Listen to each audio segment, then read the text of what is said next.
Hey everyone, and welcome back to the Tech Channel. We're diving into a seriously twisted story today, one that pits tech giants against individual users when it comes to ebooks and copyright law. Can massive corporations get away with what would financially ruin you or me? That's the million-dollar question. And I'm not just talking hypothetically. We're talking about real allegations, real lawsuits, and real potential consequences. Stick around, because the answer may surprise you. Plus, I'll reveal a hidden truth about how these companies are justifying their actions. Let's get started. First, let's talk about Amazon.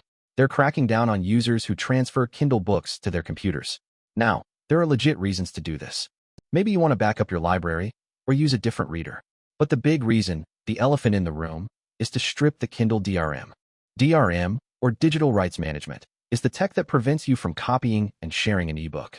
Removing it lets you use any reader software, sure, but it also lets you share that book with someone who didn't pay for it.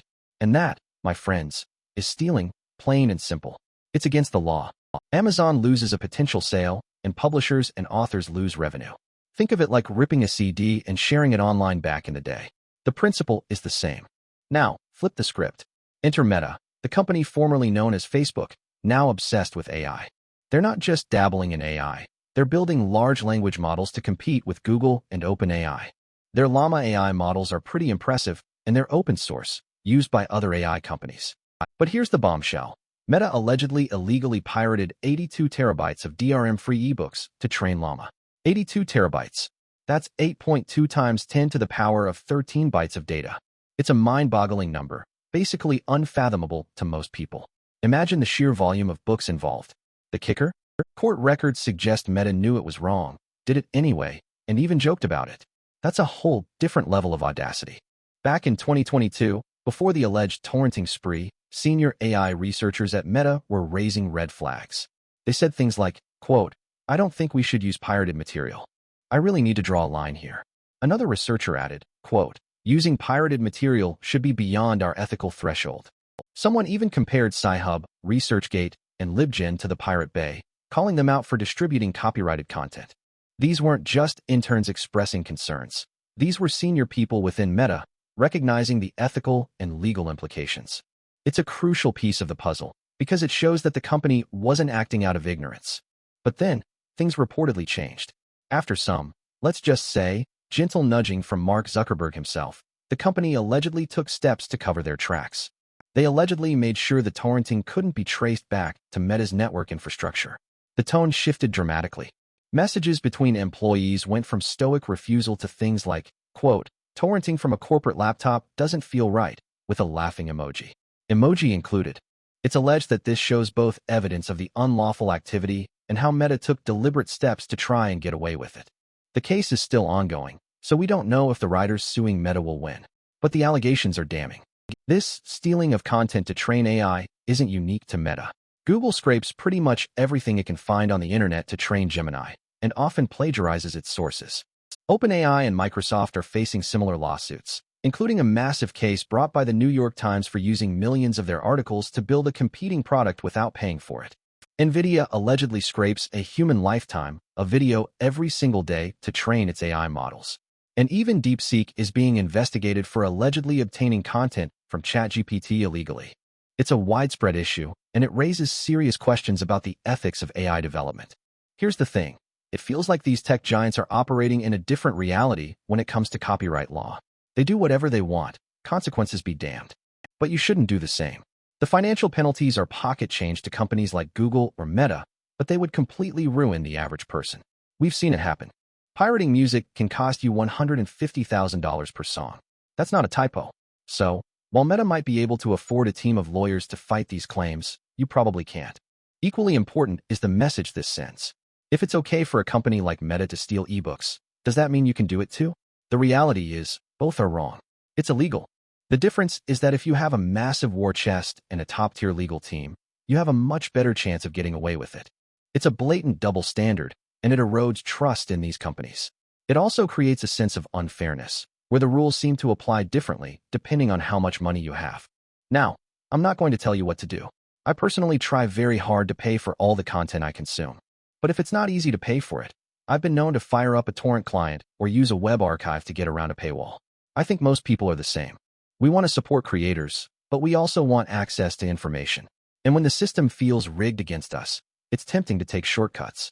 In the long run, someone will always find another way to strip Kindle DRM. Ebook piracy sites aren't going away. And Meta will likely fight and appeal until Zuck gets a slap on the wrist for doing something that would financially devastate you or me. The world keeps turning.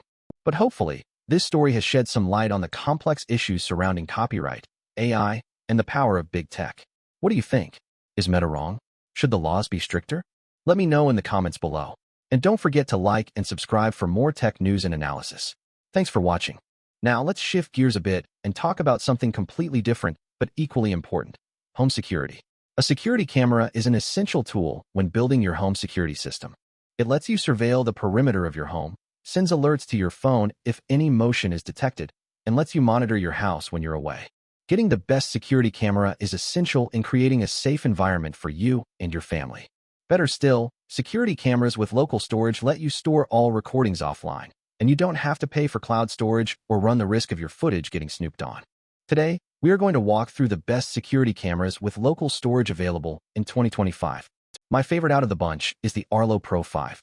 It offers local storage with a hub, superb imagery, and great integration with Alexa, Google Assistant, and Apple HomeKit, even if you'll need to subscribe to get advanced AI object recognition. It's one of the best smart home devices you can have today. Let's dive into the specifics. The Arlo Pro 5 might be one of the more expensive security camera systems available, but it comes packed with many great features. It also goes by the name Arlo Pro 5S 2K, and both are the exact same camera. Arlo's most recent upgrades to its hubs mean you can finally view locally stored footage via the app with direct storage. You'll need to make sure you have an Arlo Smart Hub, model VMB 5000 or VMB 4540, to enable the feature. The downside here is that, since they're not connected to the cloud, you won't have thumbnails for each video, so looking through your library isn't as ideal as cloud-stored videos. As far as quality is concerned, not only can you view and record in 2K HDR, you can even view and record in color during the day or night. The cameras also feature an integrated spotlight and sport a 160-degree field of view. The most impressive of all the Arlo Pro 5's features is that you can store up to a whopping 2 terabytes of footage through the external hub. Setup also could not be easier. There are no wires to mess with, and the cameras attach magnetically to their mounts. You also recharge the battery with a magnetic cable, similar to some smartwatches, and each charge lasts up to 6 months. Next up, we have the TP-Link Tapo C120, which is the best value option. TP-Link makes some of the best Wi-Fi routers as well as great home security cameras, and the Tapo C120 is easily one of the most value-for-money products.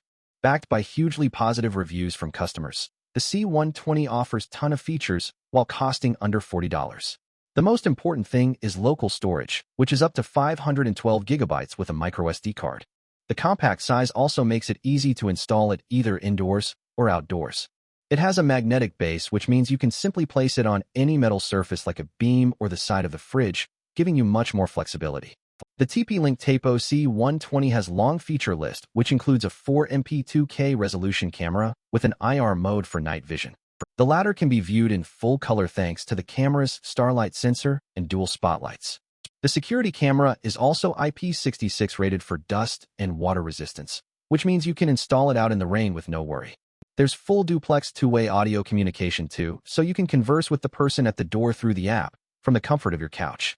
TP-Link also offers smart AI detection for recognizing people, cars, and pets for no additional charge.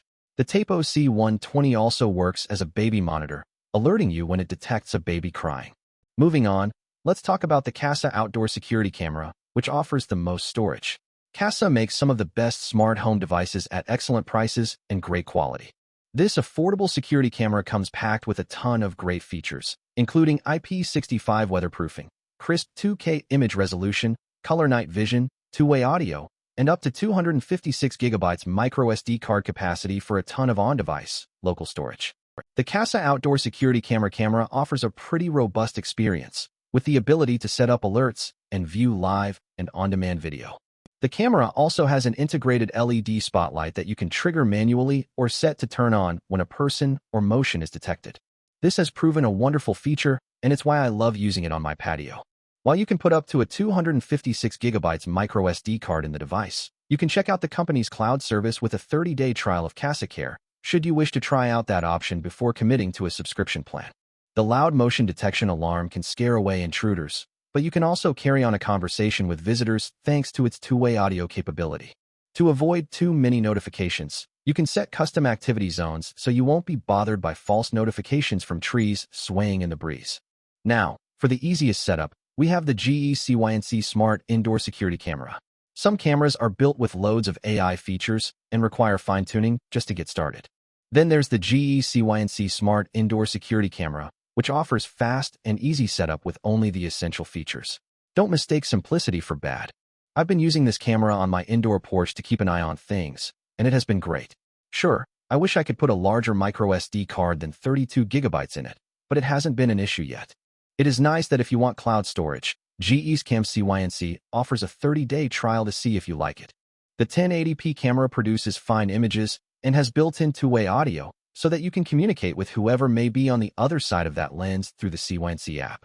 I don't use the built-in privacy slider in my particular use case, but the slider can cover the camera lens and disable the microphone for those who may want to use it in a nursery or a room where you don't want constant surveillance.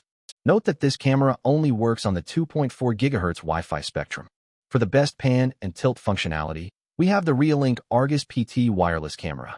This device sits somewhere in the middle of the others in terms of price, but has a few features that are not common with the other cameras on this list. For starters, the camera is on a 360-degree swivel base, so you really can get a complete view of your front or backyard, and it can tilt up or down. It has a siren to alert you to the presence of an intruder and scare them away. Best of all, you can put in a 128 gigabytes microSD card to keep your footage in-house on top of the free 7 days of cloud storage. It also has IP65 weatherproofing and works with Alexa and Google Assistant. If you don't have an Amazon Echo Show or Nest Hub, fret not. All of the camera's excellent features can be accessed via the Realink app, including zooming in to get a closer look. The 2K resolution camera means you'll get crystal clear images, so there will be no squinting to figure out what is on the video. Even in the dark, you'll be able to see up to 33 feet away. Add in smart features like person and vehicle detection, and your camera will keep an eye on your property from all angles. The battery-powered camera has long battery life, but add the included solar panel and you can stretch the time between charges even further. I found that during testing, one of the downsides is installation. Finding the right height to capture the area you want covered can be tricky, as the tilt feature only goes 140 degrees vertically. But once you have that sorted, this is a great security camera. For the best Alexa integration indoors, we have the Blink Indoor HD Security Camera, 3rd Gen. If you're someone heavily invested in the Amazon Smart Home ecosystem and its Alexa Smart Voice Assistant, and you're looking for the best Ring camera alternatives, the good news is you still have quality choices. Another Amazon security camera brand also works great with Alexa and is not Ring, and that brand is Blink. Blink was mainly known for its popular Blink XT2 camera, but that device was primarily used for outdoor purposes.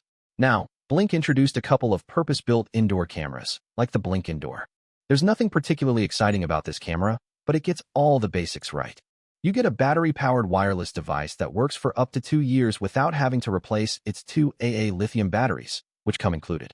What's more, you can carry on two-way conversations and monitor the feed through your Blink or Alexa apps, or on your connected Fire TV or Echo Show devices.